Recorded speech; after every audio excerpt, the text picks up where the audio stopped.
They RTV app వార్తల్ని క్షణాల్లో చదివే అవకాశం ఉంటుంది. ఒక న్యూస్ పేపర్, ఒక టెలివిజన్ ఛానల్ మీ చేతుల్లో ఎప్పుడూ ఉంటాయి. గత వారం 10 రోజుల నుంచి ఈ ఎండలు చాలా ఎక్కువగా ఉంటున్నాయి. దాదాపు 45-46 డిగ్రీస్ సెల్సియస్ కూడా రికార్డ్ అయినట్టుగా గవర్నమెంట్ చెప్తున్నది.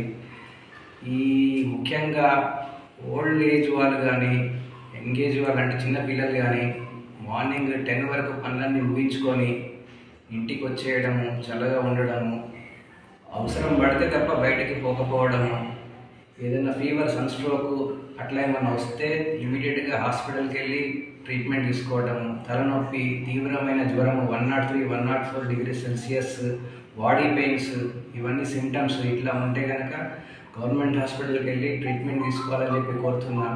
అదేవిధంగా కొబ్బరి నీళ్ళు తాగడము, ఎలక్ట్రాల్ పౌడర్ దగ్గర పెట్టుకోవడం, వాటర్లో కలుపుకొని తాగడము వంటి జాగ్రత్తలు పాటించాలని చెప్పి కోరుతున్నాను. అదేవిధంగా ఈ నెక్స్ట్ మంత్ కూడా ఇదే విధంగా హీట్ వేవ్స్ వచ్చే అవకాశం ఉందని చెప్పేసి గవర్నమెంట్ హెచ్చరిస్తా ఉన్నది కాబట్టి తగిన జాగ్రత్తలు తీసుకోవాలని చెప్పి కోరుతున్నాను. Thank you. మరిన్ని వీడియోస్ కోసం ఛానల్ ని సబ్స్క్రైబ్ చేయండి. లేటెస్ట్ అప్డేట్స్ కోసం వాట్సాప్ ఛానల్ ని ఫాలో చేయండి. అండ్ లింక్ డిస్క్రిప్షన్ లో ఉంది.